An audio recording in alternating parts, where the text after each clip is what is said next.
More disturbing details are coming to light about accused sex trafficker Jeffrey Epstein's secret storage lockers. We've talked about this before, but now we're talking pornography, lab results, sex slave manuals, and by the way, the most chilling of all, it is reported these storage units were never searched by authorities. We may now have an idea about all this material that was stored in at least one unit, and I will tell you, it is disturbing. Welcome to Sidebar, presented by Law and Crime. I'm Jesse Weber.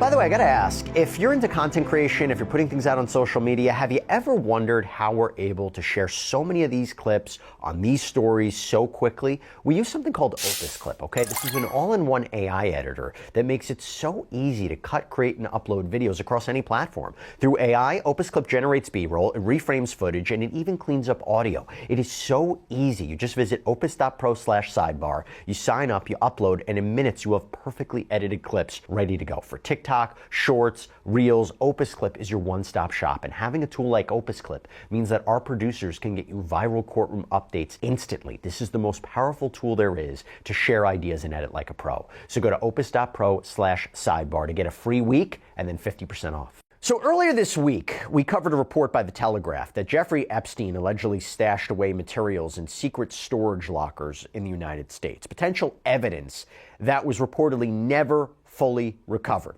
And we have just learned new information about what one of those storage units may have contained, and this adds just another disturbing dimension to this entire saga. And according to the outlet, this is such a big part, it appears the FBI may have never searched them. So as we talk about, should there be further investigations? Is there evidence against anybody else? Just something to think about, right? Now, according to DOJ documents and reporting from the New York Post, Epstein had paid private investigators to remove items from his Palm Beach, Florida property, including multiple computers, films, pornographic material. And by the way, the timing is key. This was allegedly to hide all of this ahead of a 2005 police raid. Remember, around this time is when he was being investigated after the family of a teenager, a 14-year-old girl, reported that she was molested at his home. 2008, he ends up pleading guilty to solicitation of prostitution and solicitation of prostitution of a minor. This is that sweetheart deal where he avoids the federal charges. By the way, I have to say, if these allegations are true, it raises serious questions of potential liability. Hiding potential evidence where there's a pending criminal case, an active investigation. But now we have to talk about the storage locker. So the items were then reportedly kept at a nearby Palm Beach storage facility. And now an inventory reportedly shows what Epstein seemingly wanted hidden, maybe from authorities, at his Palm Beach property. And this is again as he was being investigated on child sex crimes over 20 years ago. And by the way, some of those items detectives reportedly had found receipts for during the raid, but never actually recovered them. So I want to be clear about something. The Telegraph had first reported on the Palm Beach storage locker inventory, but we found the actual document in the Epstein files from an October 2009 email that was sent to Epstein's lawyer, Roy Black, from a member of the private investigation agency that he hired. William Riley is the key member there. And this was roughly 3 months after Epstein was released from that 13-month prison sentence for solicitation charges. But I want to go through this together, okay? And I'm going to warn you right now, some of this is unsettling, to say the least. Okay. Here's how the email begins. On October 7, 2005, investigator Paul Lavery visited the residence of Jeff Epstein and, pursuant to the instructions of attorney Roy Black, removed items of potential evidentiary value from his home. These items were subsequently turned over to investigator William Riley for inventory and safekeeping purposes. By the way, before we even get into the items that were removed, according to the Telegraph, it seems authorities had known that Epstein may have done this because the outlet refers to a 2010 deposition from a civil case that was filed against Epstein by a Jane Doe. We found this transcript in the Epstein files. Here's how this questioning went. So Epstein's asked, prior to the Palm Beach police executing a search warrant on your house in October of 2005, did you direct redacted to remove at least 3 computers from your home? Mr. Pike, form. Jeffrey Epstein answers, though I would like to answer all your questions, Mr. Edwards, my attorneys, at least today, have advised me I must assert my rights under the 6th, 5th, and 14th Amendment. Due process, right against self-incrimination. Question, where are those computers today? Mr. Pike, form, answer, though I would like to answer all your questions, my attorneys have advised me I must assert my rights under the 6th, 5th, and 14th Amendment. Question, isn't it true that within that computer system were the names and telephone numbers of hundreds of underage minor females that you sexually molested?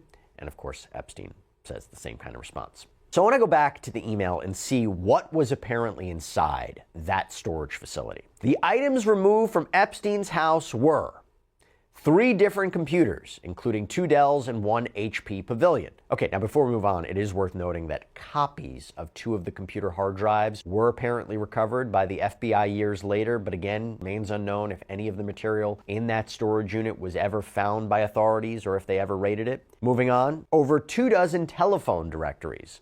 1 metal HS 8mm tape with notations, including some photos, floor exercises, 2 jokes, dancing, shower, lingerie, and goodbye. Now I gotta note, hours of footage from the Epstein tapes have been released by the DOJ. You're talking lengthy periods of pornography, alleged victims taking videos in sexual positions, even children. But this specific tape may very well have been missing. I mean, in the files is a redacted email that says the following. Highly responsive material breakdown. Over 1 million images and videos were extracted from Epstein's devices.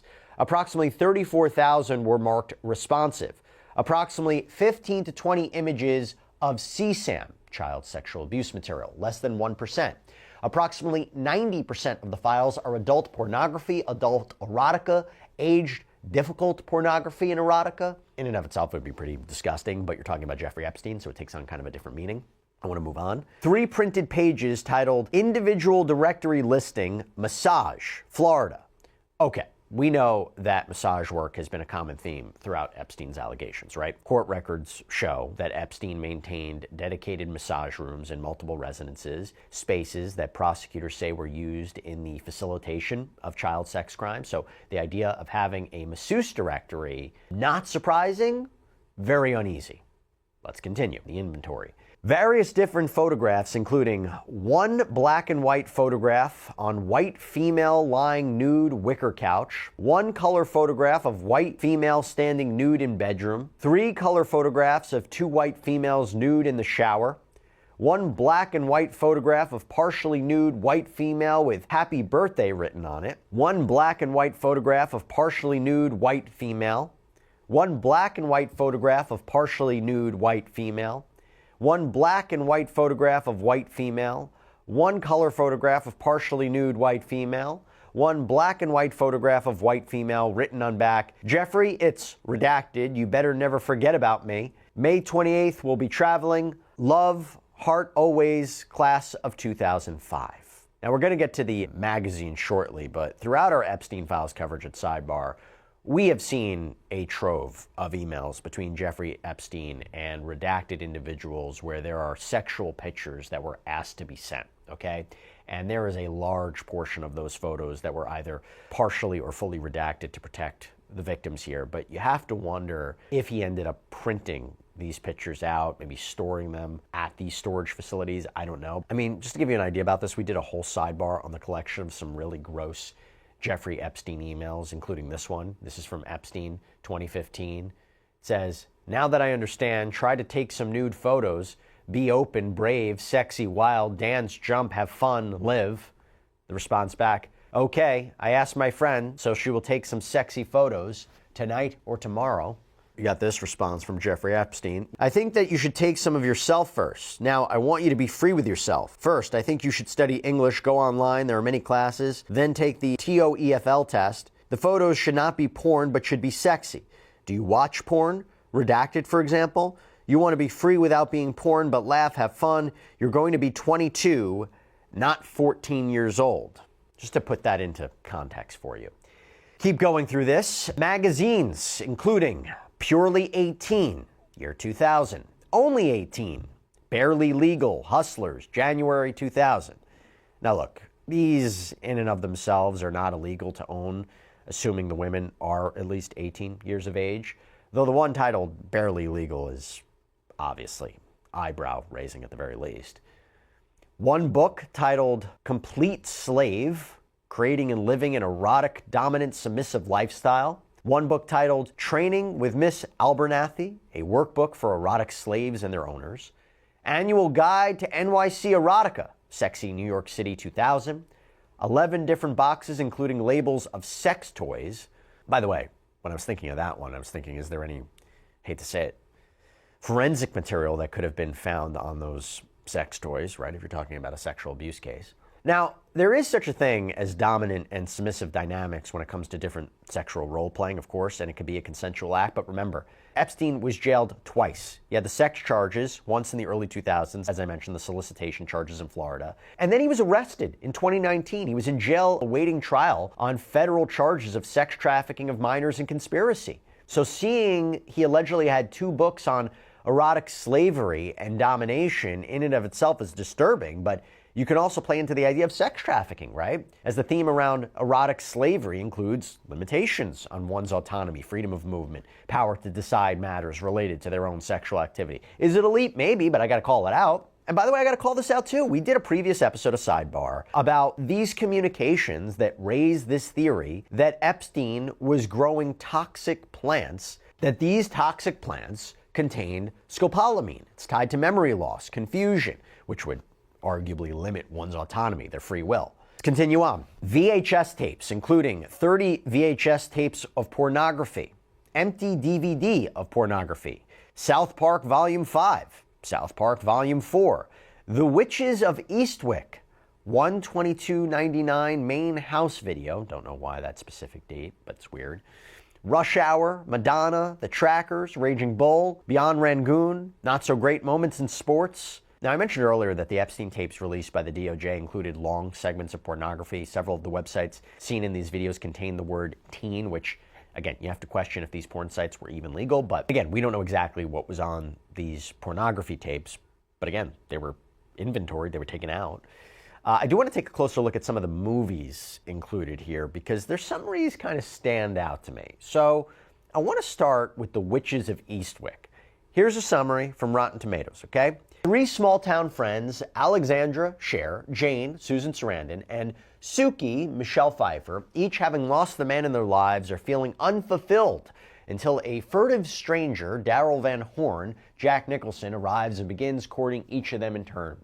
Eventually, Daryl tells them that they are witches, but as the 3 friends spend more time in his mansion, enjoying themselves and learning about their powers, they begin to worry about Daryl's ultimate intentions. Now, there are several different connections here. First, I just gotta say, Epstein could have just liked the movie, sure, but Epstein had multiple different properties. Palm Beach Mansion, Little St. James, right? Epstein's Island. The idea of this film, including women feeling unfulfilled and then a stranger comes along, begins courting them, and they begin to spend more time in his mansion, realize something's up, sounds like based on the allegations that Epstein was facing. His playbook? The Trackers, I mentioned this film. Here's a summary of the film. It's on IMDb. A rancher comes home and finds that his son has been murdered and his daughter kidnapped by a bandit gang. He hires a professional tracker with a reputation for finding his quarry to help him find the gang and rescue his daughter. Now, I just want to make a note that this movie is centered around a ranch, and we have previously covered on Sidebar all of the theories surrounding, the allegations surrounding Epstein's Zorro Ranch in New Mexico, where he allegedly sexually assaulted minors, even allegedly hid dead bodies. Now, could just obviously be a coincidence. Again, maybe he liked this movie, but knowing what is out there, unsettling coincidence. Also, by the way, the idea of a professional tracker in this film is interesting because it's alleged that Epstein at one point had set up and later removed technology connected to secret surveillance cameras from his Palm Beach mansion, fueling speculation that he was secretly spying on either house guests or victims, law enforcement, maybe everybody. Again, could I be stretching? Sure. But I mean, if it's true that he removed all of these items ahead of law enforcement's 2005 raid, this would have to mean he was onto them in some capacity.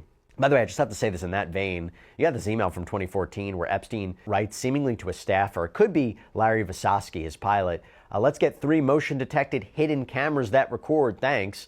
The response back from Larry is, Jeffrey, I already purchased the motion sensor camera from the Spy store in Fort Lauderdale yesterday. I changed them last night and figuring out how to work them as we speak. It's amazing how small they are, the size of thumbnail drive, 64-hour recording, motion sensor. I'm installing them into Kleenex boxes now. I'll bring them by later today. Last movie I want to point out in the list is Beyond Rangoon, and here's a summary from Rotten Tomatoes. After the shocking murders of his husband and son, Laura Bowman, Patricia Arquette, travels to Burma and her sister Andy, Frances McDormand, to find peace. There she witnesses protests against the government and the military's violent response. When Burma enters into military lockdown, Laura loses her passport and is unable to leave the country. A professor, Leon Ko, helps her, but this makes her a target of the government as she attempts to reach the border and cross into Thailand.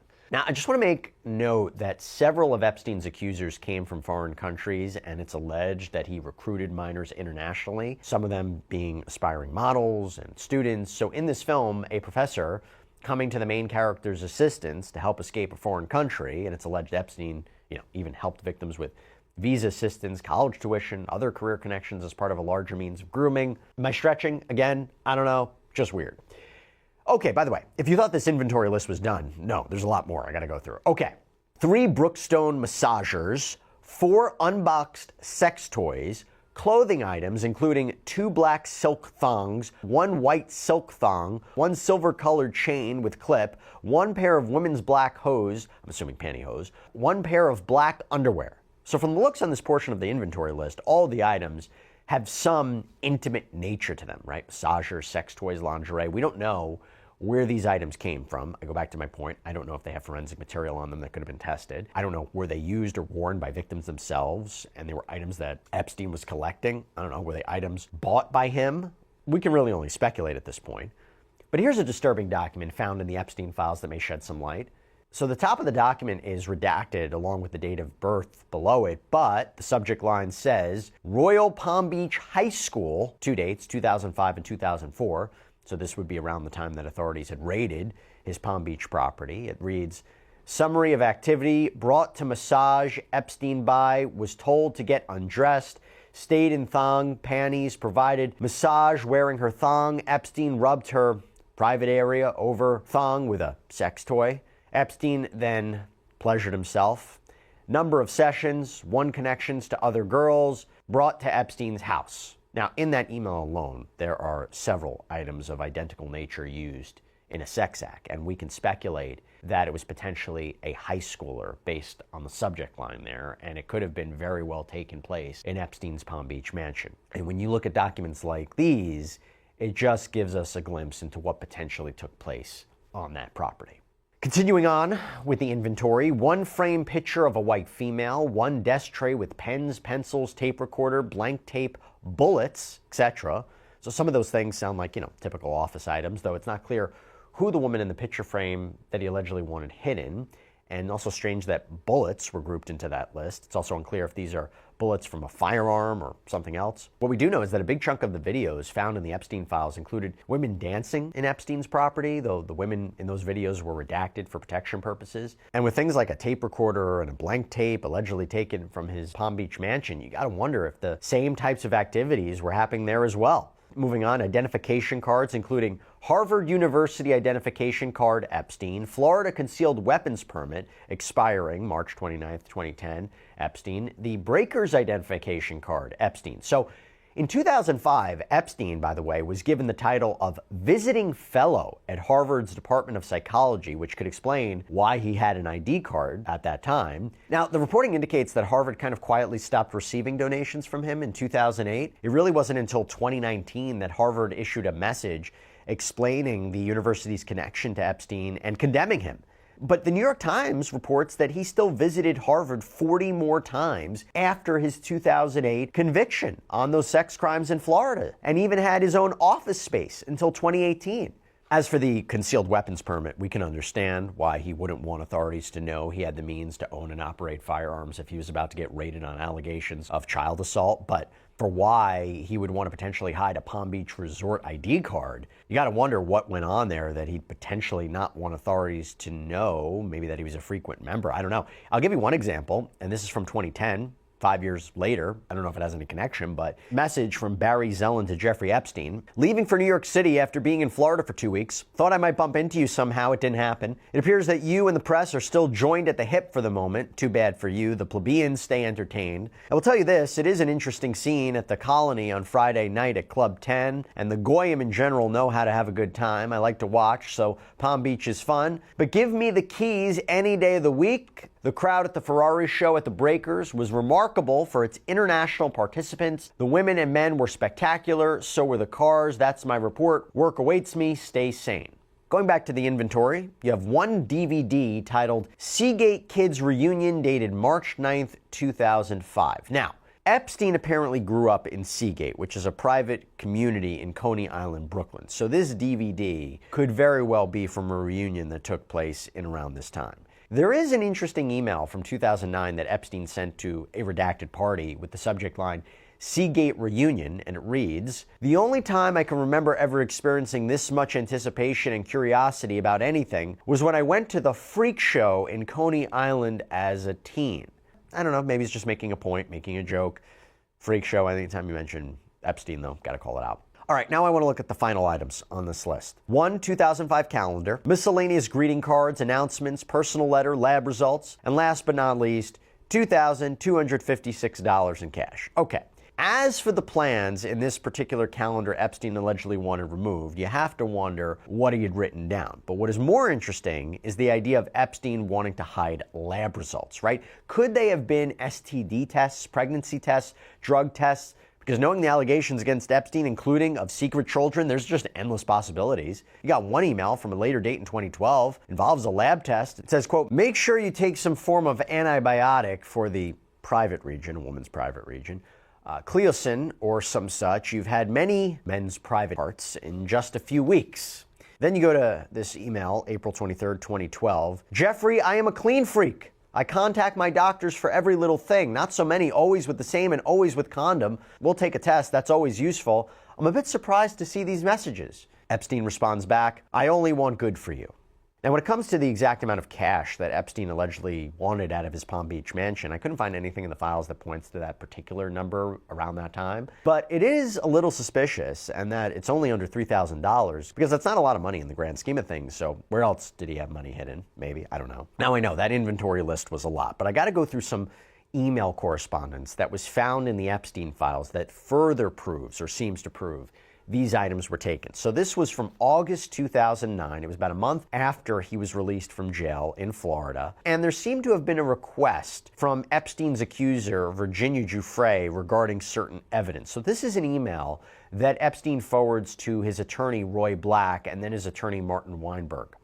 The email is from William Riley with the subject, Epstein, and it reads, Bob, over the weekend I learned that plaintiff's counsel are looking to get from me the computers and paperwork I took from Jeff's house prior to the search warrant. I have them locked in storage and would like to know what to do with them. They are no longer needed in the criminal case, I assume. Is it possible to give you these items for your review and safekeeping, or give it to Darren Indyke or back to Jeff, etc.? And Indyke was Epstein's personal lawyer and co-executor of Epstein's estate at one point.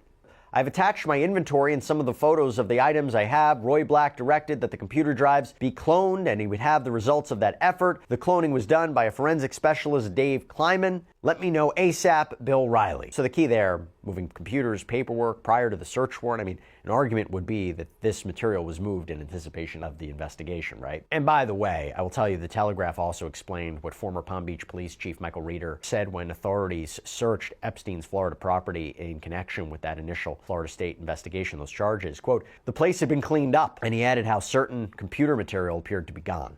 By the way, if you want to learn more about those communications regarding storage units or lockers, we have a whole Sidebar episode out right now. It's up on Law and Crime's YouTube page where you can check it out. But that's all we have for you right now here on Sidebar. Thank you so much for joining us. As always, please subscribe.